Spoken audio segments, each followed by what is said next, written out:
C'est à Nantes, au bord de la Loire, que le jeune Verne a commencé timidement à écrire. Depuis, le capitaine Nemo, son héros légendaire, veille sur le musée dédié à l'écrivain. C'est le décor de son enfance et de sa jeunesse.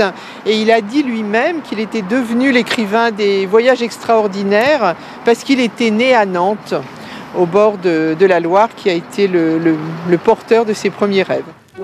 Ses rêves de génie l'amènent à imaginer un monde toujours plus rapide.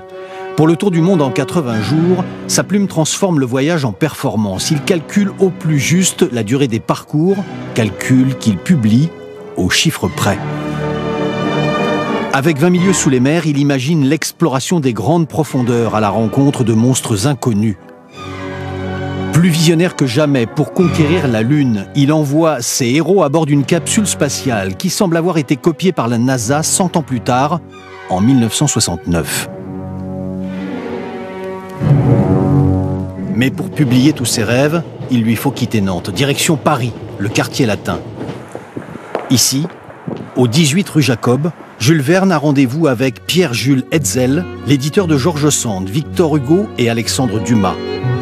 Il signe un contrat pour 20 ans de romans pour la jeunesse. Chaque matin, dans sa bibliothèque, il prépare minutieusement sa documentation. Chaque sujet devient une fiche. Verne, génie visionnaire et besogneux.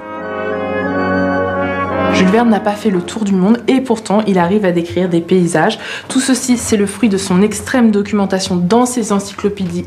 Des cartes commerciales comme celle-ci qui sont très détaillées et qui permettent à l'écrivain de connaître le nom de telle ou telle rivière, de tel ou tel relief dans telle contrée.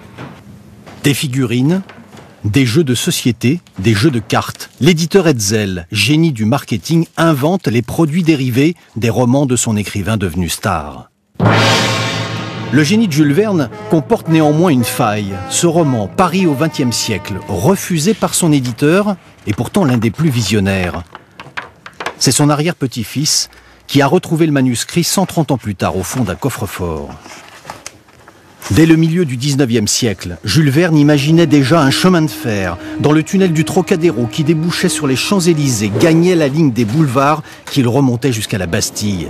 Avec 60 ans d'avance, Verne dessinait la ligne 9 du métro parisien. Seul un quart de son œuvre prolifique est réellement connu.